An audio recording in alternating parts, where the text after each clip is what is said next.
नमस्कार, फायदेमंद फंड्स में आपका स्वागत है। मैं हूं शैल भटनागर, आपके साथ जुड़ रहा हूं मुंबई स्टूडियो से और आज मेरे साथ हमेशा की तरह हैं कविता थपलियाल। नमस्कार, स्वागत है आप सभी का फायदेमंद फंड के इस खास एडिशन में, जहां पर हम आपके पोर्टफोलियो पे आपको सही सटीक राय देते हैं। लेकिन आज का शो इसीलिए भी खास है क्योंकि हम एक सेक्टर फंड की एनालिसिस करने वाले हैं, जो कि अमूमन हम निवेशकों को कहते हैं शैल जी थोड़ा सा परहेज करना चाहिए, खासतौर से तब जब आप अपने निवेश की शुरुआत करना चाहते हैं। एक डाइवर्सिफाइड अप्रोच आपके लिए सही होती है, लेकिन जिस सेक्टर फंड की हम खास बात कर रहे हैं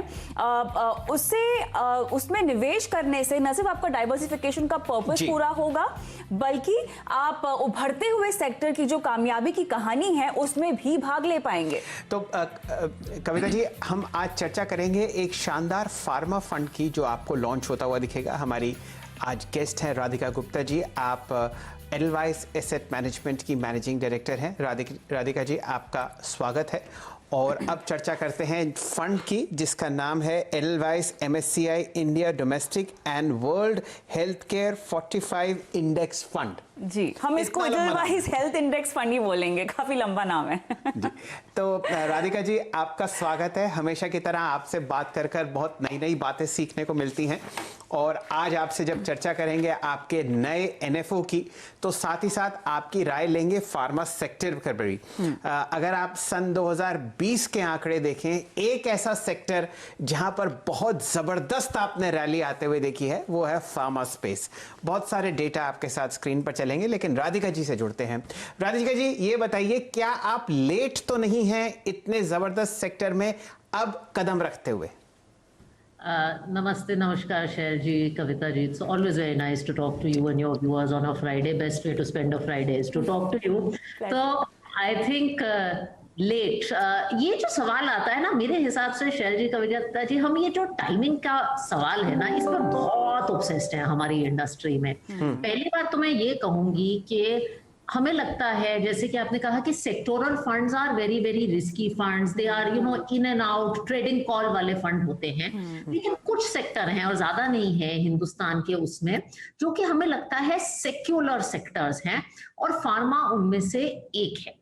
अब दूसरी बात जो आपने पूछा कि हाँ, 2020 में फार्मा ने अच्छा किया है, लेकिन अगर आप 5 साल का दौरान देखें तो फार्मा एक्चुअली एक अंडर परफॉर्मर रहा है, even after the rally that you have seen in 2020। सो मेरे हिसाब से ये पॉइंट ऑफ व्यू लेना कि जस्ट बिकॉज एक सेक्टर ने पिछले 6 महीने में बहुत अच्छा किया है, वो टॉप पे हो गया है, नहीं निवेश करना चाहिए, ये थोड़ा सा कम नुआंस्ड व्यू है। हम ये देखना चाहते हैं कि फार्मा कंपनीज के फंडामेंटल्स क्या है, हेल्थ केयर कंपनीज के फंडामेंटल्स क्या है। और हमें लगता है कि चाहे आप दुनिया देखें या इंडिया देखें, बहुत सारे कैटलिस्ट हैं। एक तो जब इस सेक्टर ने अच्छा नहीं किया था, तो फार्मा कंपनीज, जो बड़ी फार्मा कंपनीज थी, उन्हें US FDA के साथ बहुत चैलेंजेस हो रहे थे और प्राइसिंग पे बहुत अनसर्टेनिटी थी, जो कि हमें लगता है काफी चली गई है। दूसरा, एक बहुत अच्छी API की स्टोरी और इंसेंटिव्स मिल रहे हैं बिकॉज ऑफ दिस होल आत्मनिर्भर मूवमेंट। और तीसरी बात, और ये कोविड की वो रिलेटेड बात है, कि कोविड के बाद governments, individuals around the world, everybody is deciding कि हमें हेल्थ केयर पे खर्चा ज्यादा करना है। तो ये 3 मुद्दे मेरे हिसाब से मायने रखते हैं जहां तक हेल्थ केयर की बात है। और ये एक अंडर परफॉर्मिंग सेक्टर है जहां थोड़ी सी प्राइस ग्रोथ हुई है, लेकिन अर्निंग्स ग्रोथ हमारे हिसाब से अभी आएगी इस सेक्टर। बिल्कुल, आपको इसका भविष्य बेहतर दिखाई दे रहा है, लिहाजा ये फंड भी आया है आपकी तरफ से बाजार में। लेकिन थोड़ा सा हम फंड की खासियत पर बात करना चाहेंगे Radhika ji. Edelweiss health index fund की अगर हम बात करें, पैसिव फंड है जहां पे 70% जो है आप allocation India health care units में करेंगे, 30% हम देखेंगे कि इंटरनेशनल एक्सपोजर रहेगा। एक्टिव फंड के बजाय पैसिव फंड को क्यों चुना है? अगर आपने कहा जिस तरह से हमें इस सेक्टर की ग्रोथ आगे चलकर अच्छी दिखाई दे रही है, तो एक्टिव फंड क्या बेहतर नहीं होता? तो ये एक्टिव और पैसिव का भी बहुत डिबेट चलता रहता है, और मेरे हिसाब से it is not about active और पैसिव, इसीलिए भी हाँ, प्रोडक्ट अच्छा होना चाहिए। कभी एक्टिव पैसिव हमारी न्यूज और ट्विटर की डिबेट होती है, लेकिन निवेशक के लिए प्रोडक्ट अच्छा होना चाहिए। अब जैसे कि आपने कहा, इस फंड का नाम थोड़ा लंबा है, लेकिन इसके 3 हिस्से हैं नाम के, which I use to address your question. हाँ, ये एक इंडेक्स फंड है, इनफैक्ट ये इंडिया का पहला थीमेटिक इंडेक्स फंड है। हमें लगता है जब आप एक थीम पे या एक सेक्टर पे कॉल लेते हैं तो वो ऑलरेडी एक बहुत एक्टिव कॉल है और वो सेक्टर काफी नैरो होता है, तो उसमें एक्टिव मैनेजमेंट का रोल प्ले करने की बहुत ज्यादा जगह नहीं है। तो एक पैसिव प्रोडक्ट आपको बहुत सिंपली और बहुत कॉस्ट एफिशिएंट तरीके से, और मैं आपकी कॉस्ट की भी चर्चा बाद में करूंगी, बहुत कॉस्ट एफिशिएंट तरीके से आपको ये एक्सपोजर दे सकता है। दूसरी बात है कि सेक्टर फंड में अगर आप पैसिवली करें तो बहुत ट्रू टू लेवल होगा। हमने देखा है इंफ्रा फंड में कभी बैंकिंग स्टॉक होते हैं, 20% की गुंजाइश तो सेबी देता है, पैसिव फंड में आपको कभी ये समस्या नहीं मिलेगी। फाइनली आई थिंक जो इस फंड की सबसे बड़ी खासियत है, बिकॉज इट इज पैसिव, ये एक वर्ल्ड और इंडिया फंड है। फार्मा जैसी थीम की जब हम बात करें तो हमें लगता है वो वर्ल्ड एक्सपोजर के बिना इनकम्प्लीट है, क्योंकि हालांकि India is the fastest growing pharma market in the world, a lot of the innovation, जो इनोवेशन होती है, न्यू मॉलिक्यूल डिस्कवरी है, वो ज्यादातर ग्लोबल मार्केट्स में होती है, यूएस में होती है और यूरोप में होती है। सबसे ज्यादा पेटेंट फाइलिंग्स वहां होती है और स्पेंडिंग वहां होती है। तो हमने इस फंड में 70% एक्सपोजर इंडियन कंपनीज को दिया है और 30% ग्लोबल कंपनीज को दिया है। अब अगर मैं एक एक्टिव फंड चला रही होती तो मैं ये ग्लोबल एक्सपोजर आपको दे नहीं पाती, क्योंकि उसके लिए मुझे लोग यूएस में बिठाने पड़ेंगे, यूरोप की रिसर्च करनी पड़ेगी। इंडेक्स के तौर से और पैसिव फंड के तौर से मैं आपको एक 40-50 स्टॉक्स की इंडेक्स बना के उसको रेप्लिकेट कर सकती हूँ। तो एक पैसिव प्रोडक्ट का ये फायदा है कि वो प्रोडक्ट को बेहतर और कंप्लीट बना सकता है। राधिका जी, जरा और चर्चा इस पे करते हैं। आपकी सारी दलीलें एक्सेप्ट हुई कि सेक्टर में आप ऑल टाइम हाई देखेंगे और अगर ग्लोबल एक्सपोजर देंगे हमारे डोमेस्टिक निवेशकों को तो उनका भी बहुत फायदा होता हुआ दिखेगा। अब ये बताइए, हम local domestic health care sector को अगर देखें, खासकर फार्मा कंपनीज को, क्या वहां पर आपको ओवरऑल एक ओवर वैल्यूएशन आती हुई दिख रही है? क्योंकि लोग अब मोमेंटम चेज कर रहे हैं, 5-5, 8-8% आपको लैब्स के स्टॉक्स बढ़ते हुए दिखेंगे, हॉस्पिटल्स के स्टॉक बढ़ते हुए दिखेंगे। क्या यहां पर आपको एक ओवर वैल्यूएशन का जोन दिख रहा है क्या बाजार में? क्योंकि पिछले 5 साल के अगर आप रिटर्न देखें, रोलिंग रिटर्न, तो किसी टाइम पे फार्मा सेक्टर के 5 साल के रोलिंग रिटर्न 15% से ज्यादा होते थे। अभी भी वो 2-3% की दिशा में है, उससे ज्यादा दूर नहीं है। तो हमें ओवर वैल्यूएशन नहीं दिख रहा। हमें इनफैक्ट, मैंने पहले भी कहा था कि अभी इस स्टॉक में आपने प्राइस इंक्रीज देखा है, अर्निंग्स कैचअप है, वो होने वाला है। Pharma companies have done poorly in the past. इसके 2 कारण हैं।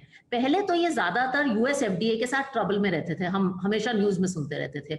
दूसरा, यूएस में एक बहुत प्राइसिंग अनसर्टेनिटी का इन्वायरमेंट था। ये जो 2 फैक्टर्स हैं, ये हमारी इंडियन फार्मा कंपनीज के लिए कम हो गए हैं, which is why India's potential as pharmacy to the world we think is just beginning to show up. Alright, costing की बात करते हैं यहाँ पर। किस तरह से निवेशकों के पोर्टफोलियो में ये फंड सस्ता बैठेगा और मुनाफा देगा? सो आई थिंक कॉस्ट के तौर पे तो ये बहुत सस्ता है। ये डायरेक्ट प्लान में 40 बेसिस पॉइंट्स पे है, रेगुलर प्लान में 1% पे है। तो अगर मैं डायरेक्ट प्लान की या रेगुलर की बात करूं तो बहुत सस्ती कॉस्ट में, जहां एक एक्टिव फंड रेगुलर प्लान में 2.25 पे होगा, डायरेक्ट प्लान में भी 1% से ज्यादा होगा, तो ये काफी सस्ता बैठेगा निवेशकों के लिए, नोइंग कि ये इंडो ग्लोबल एक्सपोजर दोनों को देता है। मैं निवेशकों से ये जरूर कहूंगी कि ये एक सेक्टोरल फंड है, तो मैं ये कभी नहीं कहूंगी कि आपके पोर्टफोलियो का 50% होना चाहिए। वो हमेशा डाइवर्सिफाइड फंड्स होने चाहिए। लेकिन अगर आपको लगता है कि ये थीम इंटरेस्टिंग है तो ये एक बहुत एफिशिएंट वे है उस थीम को प्ले करने का, और आप अपने पोर्टफोलियो में से एक सैटेलाइट एक्सपोजर की तरह गिन सकते हैं। चलिए, सैटेलाइट एक्सपोजर की बात आपने की और आपके जवाब में ही मेरा प्रश्न है। राधिका जी, बताइए कितना प्रतिशत सिंगल डिजिट एक्सपोजर क्या इस फंड का हमें लेना चाहिए रिटेल इन्वेस्टर्स को अपने पोर्टफोलियो में? सो डेफिनेटली ये वो फंड नहीं है जिसमें 50% एक्सपोजर लेना चाहिए। आई मीन हर बंदे का इंडिविजुअल रिस्क एपेटाइट डिसाइड करेगा, लेकिन sectoral funds generally single sector 5-7% exposure होना चाहिए एक अच्छे सेक्टर में। उससे ज्यादा मैं खुद नहीं एडवोकेट करूंगी। आप हैं ओवरऑल पोर्टफोलियो, इक्विटी पोर्टफोलियो का थोड़ा ज्यादा हो सकता है। जी, आप शो पर हैं तो देखिए मौका भी है और हमारे शो का दस्तूर भी है कि जब कोई आप जैसा एक्सपर्ट आए तो उनके फंड के अलावा और भी बाजार पर निवेशकों से टिप्स लिए जाएं। हेल्थ के बजाय या इसके अलावा और कौन से सेक्टर पर आपको लगता है कि कुछ दांव लगाया जा सकता है, आगे इनकी कहानी अच्छी होगी? I think the other theme that एक कोविड का जो बड़ा बेनिफिशियरी रहा है वो है टेक्नोलॉजी। हमने 6 महीने पहले एक बहुत पॉपुलर फंड हो गया है Edelweiss US technology fund launch किया था, लेकिन हमें लगता है कि टेक्नोलॉजी एक्चुअली कोविड से पहले भी एक बहुत अच्छा थीम था, लेकिन कोविड के बाद हम सब देख रहे हैं, हम ये कॉल जूम टीम पे कर रहे हैं, जो भी हमारी जिंदगी है वो टेक्नोलॉजी ने इनेबल की है। तो टेक्नोलॉजी हमें लगता है ये है एक बहुत एक्साइटिंग सेक्टर है। अगर आप सेक्टोरल इन्वेस्टमेंट के तौर से देखना चाहें, टेक्नोलॉजी एक और ऐसा सेक्टर है जहां ज्यादातर इनोवेशन हाउएवर ग्लोबली होती है। राधिका जी, समय बहुत कम है, आपका थोड़ा सा और लेंगे। ये बताइए कि इस हफ्ते आपने आरबीआई की क्रेडिट पॉलिसी को आते हुए देखा। हालांकि ब्याज के दरों में और किसी भी चीज में फेरबदल नहीं हुई, लेकिन बैंकिंग सेक्टर में एक शानदार आपने रैली आते हुए देखी है। कुछ रुझान पब्लिक सेक्टर बैंक्स पर अगर आप हमें अपना बताएं, प्राइवेट सेक्टर बैंक्स जो बहुत जबरदस्त तरीके से पिट चुके हैं, क्या वहां पर आपका रुख पॉजिटिव है? या और एनबीएफसी स्पेस क्या लगता है आपको? I think the most difficult times for NBFCs are over। और मेरी खुद की पेरेंटेज एक NBFC की है, तो मुझे लगता है जो मुश्किल दौर है NBFC का वो थोड़ा खत्म हो गया है। अब ग्रोथ वापस आने की जरूरत है। In fact and I am not launching a banking fund right now, लेकिन हमें लगता है कि ये जो सारी रैली अप्रैल के बाद हुई है, इसमें banks and financials have not participated the way they should have. I mean they have been the underperformers in this rally, क्योंकि बहुत अनसर्टेनिटी रही है इंटरेस्ट रेट्स के बारे में, क्रेडिट एनवायरनमेंट के बारे में है और मोरेटोरियम के बारे में। ये फेज ऑफ अनसर्टेनिटी हमारे हिसाब से थोड़ा थोड़ा कम हो रहा है, तो हम अपने रेगुलर फंड्स में भी फाइनेंशियल्स को ज्यादा करीबी से देख रहे हैं। चलिए राधिका जी, आपका समय हमने आज लिया, बहुत बहुत शुक्रिया हमारे साथ जुड़ने को। हमारी पूरी शुभकामनाएं आपके साथ हैं। आपका जो Edelweiss health care index fund है, मैं छोटा ही अक्षर इस्तेमाल कर रहा हूं क्योंकि बहुत ही लंबा फंड का नाम है, उसके लिए आपको बहुत बहुत मुबारक है। हम उम्मीद करते हैं कि आप कई 100 करोड़ रुपए जमा करेंगी और बहुत ही अच्छी तरीके से हमारे दर्शक निवेशक उसको एक सैटेलाइट एक्सपोजर अपने पोर्टफोलियो में लेते हुए दिखेंगे और वहां बहुत अच्छा मुनाफा कमाएंगे। हमारे साथ जुड़ने के लिए आपका बहुत बहुत शुक्रिया और आभार। बहुत बहुत शुक्रिया। चलिए आगे बढ़ते हैं और अब सीधा रुक करते हैं हमारे खास सेगमेंट की ओर, जहां पर हम करते हैं पोर्टफोलियो का टेस्ट। और आज हम बात करेंगे सीनियर सिटीजन की, और उनको जो पोर्टफोलियो हमने सुझाया था उसकी परफॉर्मेंस कैसी है वो आपको बताएंगे। लेकिन चलिए आपकी याददाश्त को थोड़ा सा और ताज़ा करते हैं, क्योंकि हम यहाँ बात कर रहे हैं मुकुंद कुलकर्णी की।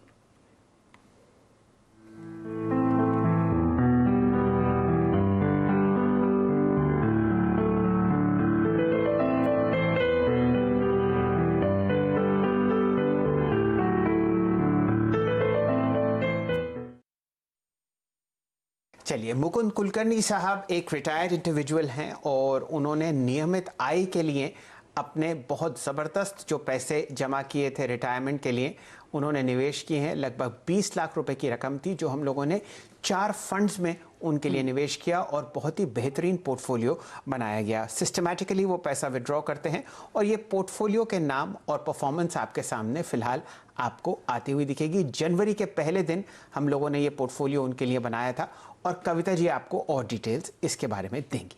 बिल्कुल, यहाँ पर पोर्टफोलियो को एक बार हम गौर से देखते हैं, जहाँ पर हमें दिखाई दे रहा है यूनियन बैलेंस एडवांटेज फंड है। 9% से ज़्यादा की रिटर्न अब तक हासिल कर चुका है साफ तौर से। दूसरी ओर देखिए SBI मैग्नम गिल्ट फंड इनको रेकमेंड किया गया था, 8.25% के आसपास का रिटर्न यहाँ पर ये कमा रहे हैं। HDFC banking and PSU debt fund और ICICI pru corporate bond fund में देखिए 7.5% के आसपास का ये रिटर्न कमा रहे हैं। तो क्लियरली हम देख रहे हैं जिस तरह से रिटायरमेंट कॉर्पस इन्होंने जो इकट्ठा किया था उसको कैसे रेगुलर इनकम की तरह ये इस्तेमाल कर सकते हैं, इन तमाम फैक्टर्स को कंसिडर करके, क्योंकि रिस्क फैक्टर यहाँ पे काफ़ी हद तक कम है, रिटायरमेंट कॉर्पस है, ज़्यादा रिस्क हम नहीं ले सकते, इसीलिए इनको जो है डेट स्कीम्स हमने रेकमेंड की है, जिन पे भी हम देख रहे हैं जनवरी से लेकर अब तक बेहतर परफॉर्मेंस दिखाई दे रही है। चलिए इसी नोट पे हम रुकेंगे छोटे से ब्रेक के लिए, लेकिन ब्रेक के उस पार रैंक MF के ओमकेश्वर सिंह जी हमारे साथ जुड़ेंगे और देंगे आपके तमाम सवालों के जवाब।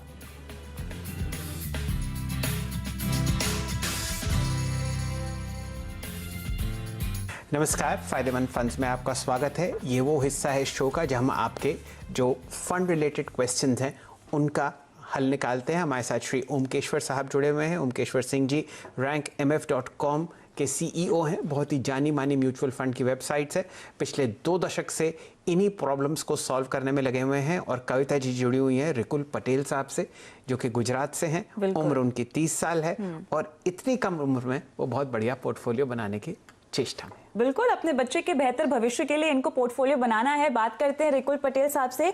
रिकुल जी, केम छो तमे? क्या रिकुल जी, आवाज आ रही है? चलिए, इनको लगता है मेरी ग्रीटिंग्स पसंद नहीं आए गुजराती में और इनका कनेक्शन कट हो गया। आप हमारी आवाज सुन पा रहे हैं क्या? चलिए, जब तक ये कनेक्ट होते हैं मैं सवाल ले लेती हूँ इनका।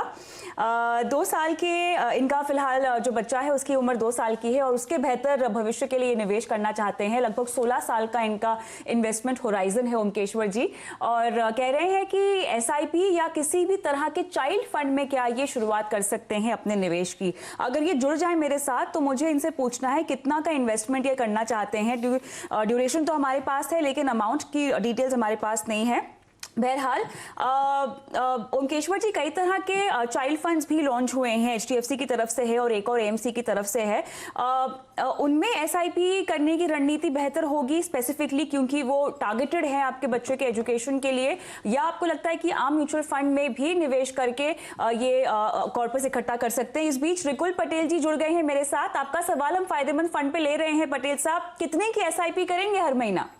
हाँ मैडम, मेरा सवाल ये था कि मेरे 2 साल के बच्चे हैं। हाँ जी, वो तो सब समझ गए हैं, वो सब हमने बोल भी दिया, लेकिन मुझे जानकारी चाहिए थी कि कितना हर महीना आप डालेंगे। हर महीना अभी मैं 1000 से स्टार्ट करना चाहता हूँ और हर साल में बढ़ाना मैं चाहता हूँ उसके हिसाब से। चलिए, बहुत बड़ी मंशा है, आप बढ़िया मंशा है आपकी। ओमकेश्वर जी, 1000 रुपए हर महीना डालेंगे, बताएं क्या अप्रोच हो? जी कविता जी, जो आपने बताया कि चिल्ड्रन प्रोग्राम प्लान्स भी हैं, लेकिन उससे बेटर है कि वो डाइवर्सिफाइड इक्विटी ले, मल्टी कैप में और लार्ज कैप में लेते तो ज़्यादा अच्छा ऑप्शन रहेगा। तो उसमें 500 रुपए का ये यूटीआई इक्विटी फंड में और एक्सेस ब्लू चिप में चालू कर सकते हैं, और ये अमाउंट इनको हर साल बढ़ाते जाना पड़ेगा, तब जाकर के एक डिसेंट कॉर्पस बन जाएगा 16 साल में। 1000 रुपए से का जो है वो 10 से 15% अगर हर साल ये बढ़ाते चले जाएंगे तो ज़्यादा बेटर रहेगा। चलिए, तो ये आपको पटेल साहब राय मिल रही है। 2 फंड्स में आप अपने 1000 रुपए निवेश कर सकते हैं हर महीना। UTI equity fund, axis blue chip fund, बहुत ही शानदार फंड्स हैं और यहाँ पर हमने इनके परफॉर्मेंस भी ट्रैक कर रही है। आप बेहतरीन पैसा बनाएंगे। हमारे साथ जुड़ने के लिए आपका आभार। हमारे अगले कॉलर हैं गौरव पांडे साहब वाराणसी से। गौरव जी, स्वागत है आपका। आपने 5 फंड्स में निवेश कर रखा है और बताइए आपका प्रश्न क्या है। आपका पोर्टफोलियो हमारे सामने ग्राफिक्स पर चल रहा है। जी सर, मैं गौरव पांडे बोल रहा हूँ बनारस से। तो मैंने रिसेंटली अभी पिछले 3 सालों से इन 5 फंड्स में 4-4 हजार की एसआईपी कर रहा हूँ जी। उसके अलावा मेरे पास एक यूलिप प्लान है जो 2500 रुपए का है और एक कम प्लान है। तो मैं अपना फंड रिव्यू करना चाहता हूँ सर से कि फंड अगले कुछ सालों में कैसा परफॉर्मेंस करेंगे, वो जरा रिव्यू करना था बस। पोर्टफोलियो हमारे पास है UTI master share, ICICI multi cap, mirror asset emerging equity है, कोटक इक्विटी अपॉर्चुनिटीज है, एक्सेस ग्रोथ अपॉर्चुनिटी फंड इनके पास है। ओमकेश्वर जी, बताइए आपके मुताबिक ये जो फंड मिक्स है कैसा है इनके लक्ष्य के लिए?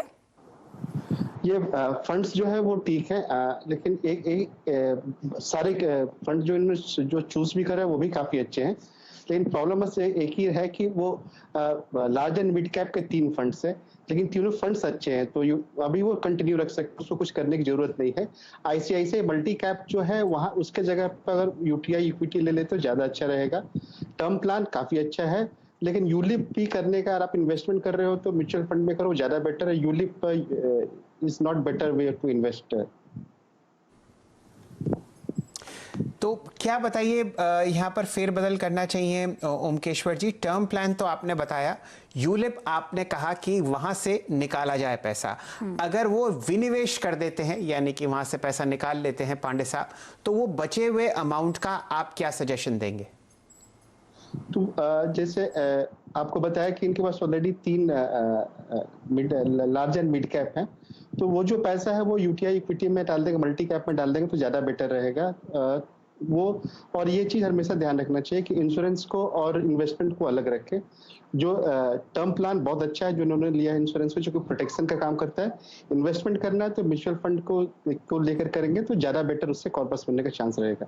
ये बंद करके इक्विटी में पैसा वो एक्स्ट्रा लगा सकते हैं। जी पांडे साहब, आपने सुना जो ओमकेश्वर सिंह साहब ने आपको बताया, आपने अपनी निवेश की अवधि नहीं बताई, ये तो बताया कि 3 साल से आप यहाँ पर पैसा डाल रहे हैं।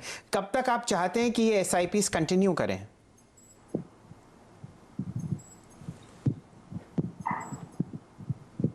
शायद मैं पिछले 2 साल से फंस गया हूँ इसमें, तो अब मैं चूंकि होल्ड भी करूंगा तो 5 साल के बाद मिलेगा, इसीलिए मैं उसको कंटिन्यू कर रहा हूँ। अच्छा।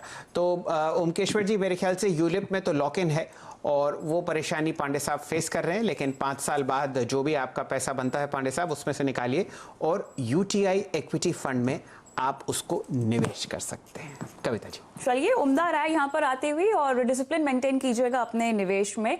इसी के साथ शो को हम यही समाप्त करते हैं। ओमकेश्वर सिंह जी, बहुत बहुत शुक्रिया समय निकालकर दर्शकों को आज अपनी राय देने के लिए, और मुझे और शैल जी को भी इजाजत दीजिए, लेकिन फायदेमंद फंड के ऑनलाइन सेशन में हमारे साथ जरूर जुड़िएगा सोमवार को और बुधवार को 4:30 बजे। नमस्कार, धन्यवाद।